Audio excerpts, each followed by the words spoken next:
आज हम पढ़ेंगे कि गोलीय दर्पण और गोलीय दर्पण की वक्रता त्रिज्या और फोकस दूरी में क्या संबंध होता है। ये गोलीय दर्पण हमने पढ़ लिया था कल।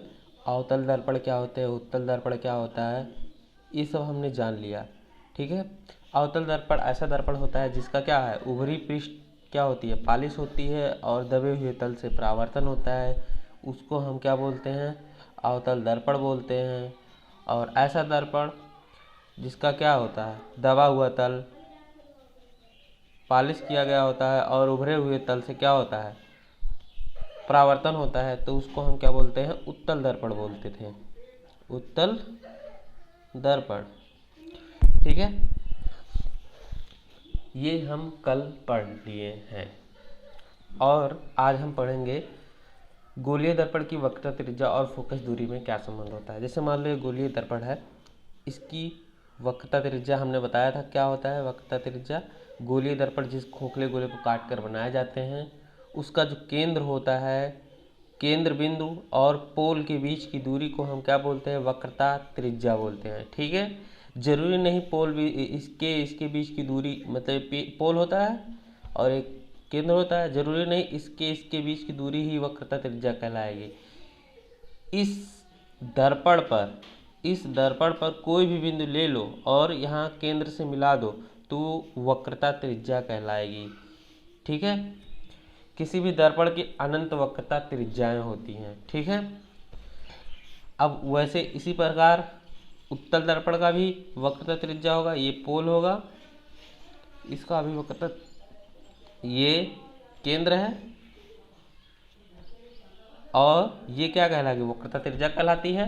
ठीक है, और फोकस होता है यहाँ पे बीच में, जरूरी नहीं ये बीच में ही रहे, फोकस कहीं कहीं होता है जहाँ जहाँ क्या होती है, प्रकाश ऐसे आती है, टकराती है, टकराने के पश्चात मुख्य अक्ष है, मुख्य अक्ष के समांतर अगर कोई प्रकाश आती है तो अवतल दर्पण से टकराने के पश्चात मुख्य अक्ष को, ये मुख्य अक्ष है हमारा, मुख्य अक्ष को जिस बिंदु पर काटते हुए जाती है वो हमारा क्या होता है, मुख्य फोकस होता है।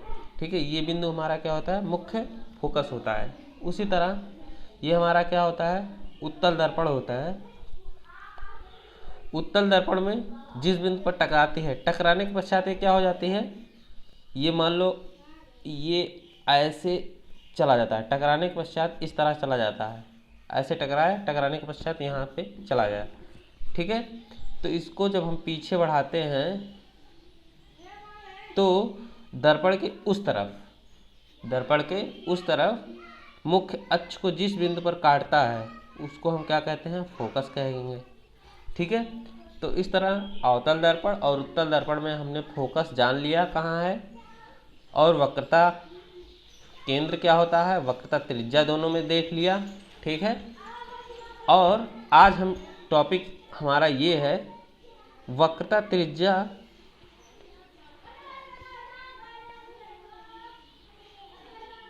तथा फोकस दूरी में संबंध।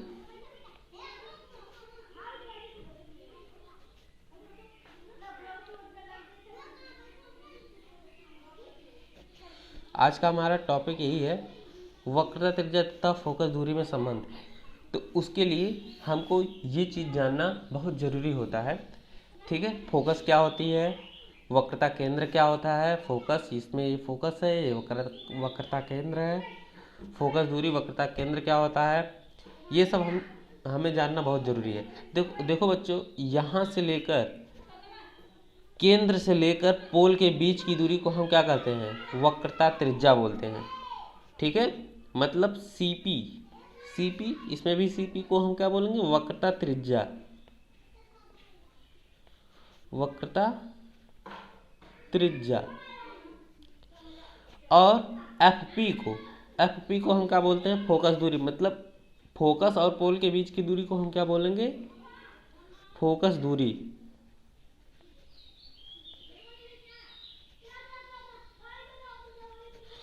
ठीक है, इतना हम बोलेंगे। देखो ध्यान से, सीपी वक्रता त्रिज्या, एफ फोकस दूरी हो गई, ये वक्रता त्रिज्या, इतना फोकस दूरी, इसमें भी इतनी दूरी फोकस।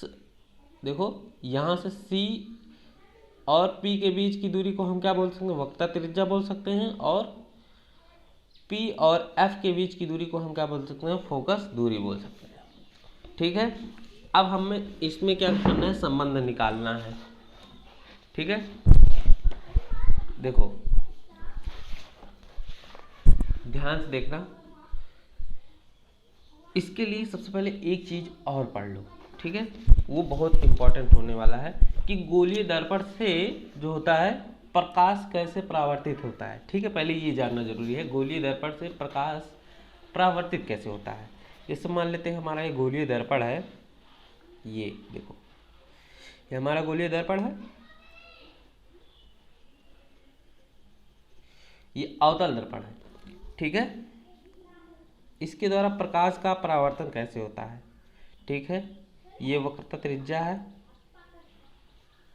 इतनी दूरी वक्रता त्रिज्या कहलाएगी, और ये क्या है, हमारा वक्रता केंद्र है, ये फोकस दूरी पोल है, और यहाँ पे कहीं पे फोकस होगा।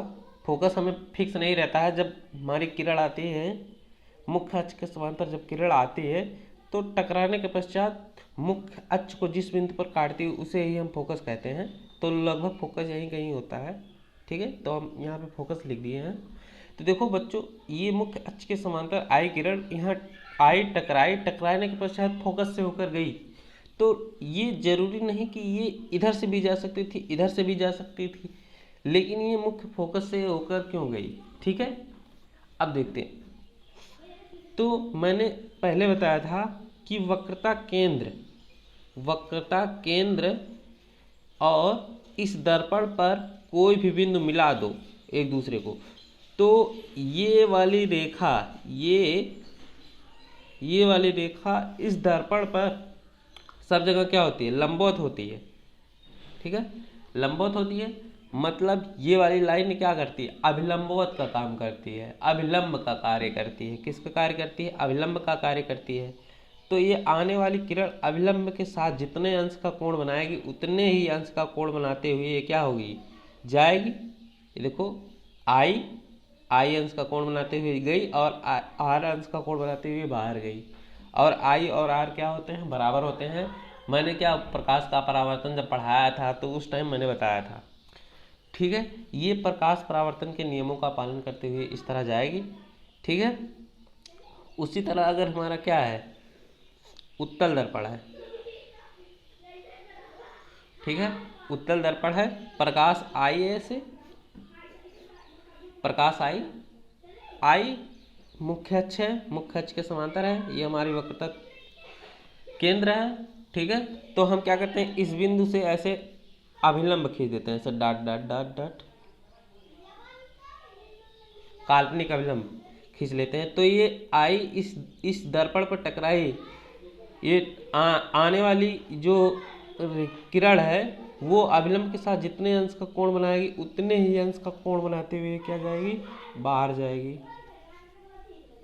एक मिनट बच्चों, यहाँ पे धुआं हो रहा है, बोलने में कठिनाई हो रही है, रुको एक मिनट।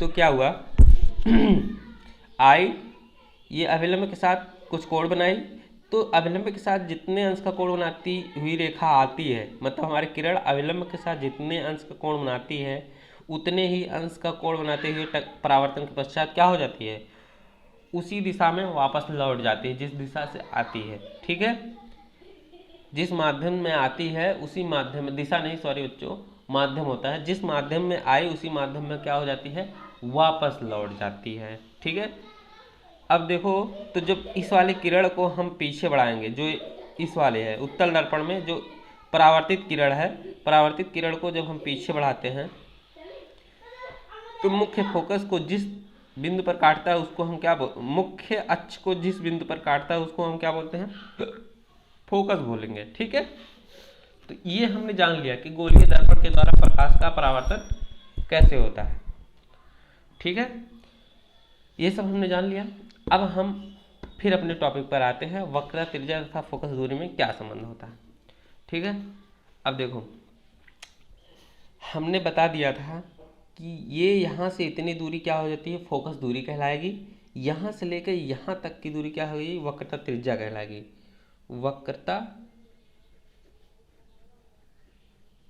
वक्रता त्रिज्या कहाँ से कहाँ तक है, सीपी को हम क्या बोलते हैं, वक्रता त्रिज्या बोलते हैं। और सीपी को हम क्या लिख सकते हैं, सी एफ। देखो ये दूरी धन ये दूरी बराबर इस दूरी की होती है कि नहीं होती है, तो इसको हम ऐसे भी लिख सकते हैं, सी एफ धन एफ पी। ठीक है, ऐसे लिख सकते हैं कि नहीं। वक्रता त्रिज्या को इस तरह भी लिख सकते हैं कि नहीं लिख सकते हैं, लिख सकते हैं। अब देखो सी पी, ये सी पी है ना, सी पी को हम क्या लिख सकते हैं, फोकस दूरी को किससे लिखा जाता है, एफ से लिखा जाता है। ठीक है, तो सी पी को हम एफ भी लिख सकते हैं कि नहीं, सी एफ धन एफ। फोकस दूरी को ऐसे लिखा जाता है, एफ मतलब छोटे अक्षरों में लिखा जाएगा। ठीक है, फोकस दूरी को तो हम सीपी या फोकस दूरी को हम ऐसे लिख सकते, वक्रता त्रिज्या को हम ऐसे लिख सकते हैं कि नहीं, वक्रता त्रिज्या को हम ऐसे लिख सकते हैं। ठीक है बच्चों, एक बात और मैं बता दे रहा हूँ, वक्रता त्रिज्या को हम किससे लिखते हैं, आर से लिखते हैं। किससे लिखते हैं, आर से। तो हम यहाँ पे आर बराबर सी एफ धन एफ ऐसे लिख सकते हैं कि नहीं, लिख सकते हैं। ठीक है, अब देखो ध्यान से देखना, अब आती है बात मेन पॉइंट वाली। ये देखो किरण आई, टकराई, टकराने के पश्चात ये अभिलंब के साथ कितने अंश का कोण बनाई, आई अंश का कोण बनाई। देखो यहाँ पे ध्यान से देखना है, यहाँ पे आई टकराई, यहाँ पे कोण बनाई, उतने ही अंश का कोण बनाते हुए क्या होगी, ये जाएगी, ये किरण परावर्तित होगी।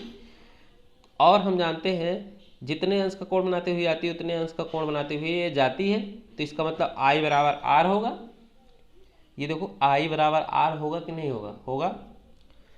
तो देखो आई और आर जब हमारा बराबर है, क्योंकि ये समांतर है, ये आई और आर जब बराबर है, देखो ध्यान से देखना, चूंकि देखो ये समांतर इसके है, तो और ये अभिलंब को ध्यान से देखो, ये देखो एक तिर्यक रेखा है कि नहीं है। और हमने मैथमेटिक्स में पढ़ा है, जब दो समांतर रेखाओं को कोई तिर्यक रेखा काटती है तो उनके एकांतर कोण जो होते हैं बराबर होते हैं। तो ये वाला कोण और ये वाला कोण आपस में बराबर होगा कि नहीं होगा, होगा। तो जब ये वाला कोण और ये वाला कोण आपस में बराबर है, ये वाला कोण आपस में बराबर है, और ये वाला कोण और ये वाला भी कोण आपस में बराबर है, तो इसका मतलब ये वाला कोण और ये वाला कोण आपस में बराबर होगा। देखो ध्यान से, ये वाला कोण और ये वाला कोण आपस में बराबर होगा कि नहीं होगा, होगा।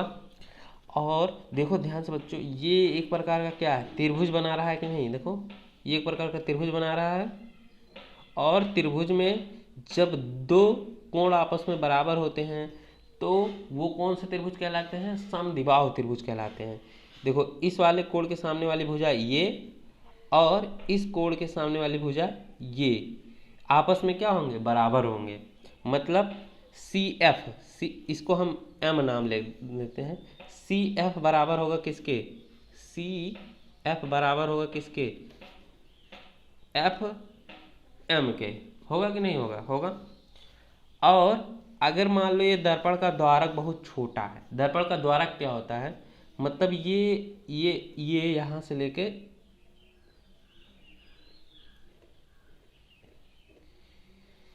ये जो कर्व है इतना, ये कर्व है जहाँ पे मतलब प्रकाश आती है वो बिंदु, और उसके बाद ये पोल, ये अगर बहुत छोटा हो, मतलब लगभग ना के बराबर हो, ठीक है, तो ये वाला m जो होगा p के पास होगा कि नहीं होगा, ये इसके पास होगा।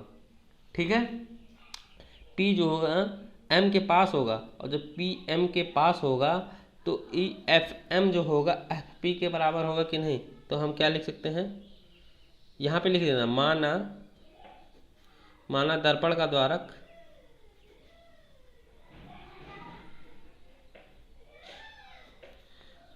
बहुत छोटा है। सॉरी बच्चों, मैंने दर्पण का द्वारक नहीं बताया। तो देखो दर्पण का द्वारक क्या होता है, जिस बिंदु से परावर्तन होता है वो बिंदु और मुख्य अक्ष के बीच लंबवत दूरी को ही क्या कहते हैं, दर्पण का द्वारक कहते हैं। अगर ये दर्पण का द्वारक ये वाली द्वारक जो होगी बहुत छोटी होगी तो m p के पास होगा, m जो होगा p के पास होगा, और जब m p के पास होगा तो एफ m बराबर होगा किसके, एफ पी के होगा कि नहीं। यहाँ पे देखो तो इसको हम लिख सकते हैं एफ m बराबर होगा एफ पी के, ठीक है, होगा कि नहीं। और चूंकि देखो एफ m बराबर किसके है, सी एफ के है, तो हम क्या लिख सकते हैं, सी एफ बराबर किसके, एफ पी के लिख सकते हैं कि नहीं लिख सकते हैं, लिख सकते हैं। देखो चूंकि एफ m बराबर किसके, एफ पी के है। यहाँ पे देखो चित्र में जब दर्पण का द्वारक ये बहुत छोटा था तो ये बिंदु इसके नज़दीक थी, जब ये बिंदु इसके नज़दीक आ जाएगी तो ये वाली दूरी इसके बराबर हो जाएगी कि नहीं, मतलब एफ m, देखो यहाँ पे एफ m बराबर किसके हो जाएगी, एफ पी के हो जाएगी। देखो एफ पी के हो जाएगा कि नहीं, यहाँ पे देखो एफ पी के हो जाएगा। और एफ पी को हम क्या लिख सकते हैं, देखो एफ पी है, एफ पी को हम एफ लिख सकते हैं कि नहीं, स्मॉल एफ लिख सकते हैं, मतलब फोकस दूरी ऐसे लिख सकते हैं कि नहीं लिख सकते हैं। अब देखो यही एफ m क्या था, इसके बराबर था, क्योंकि ये समद्विबाहु त्रिभुज था। सी एफ किसके बराबर था, एफ m के, सी एफ किसके बराबर था, एफ m के। तो देखो सी एफ को हम क्या लिख सकते हैं, एफ m लिख सकते हैं ना, और एफ m बराबर किसके, एफ के है। यहाँ पे इसको एफ लिख देते हैं। अब देखो ये सी एफ बराबर किसके है, एफ पी के, और एफ पी बराबर किसके है, एफ के। अब इस वाले फार्मूले में आओ, देखो जो पहले हमने निकाला था, ठीक है।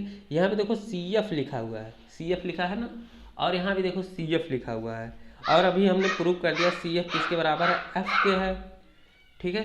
तो हम सी एफ के स्थान पर हम एफ लिख सकते हैं कि नहीं, आर बराबर एफ प्लस एफ।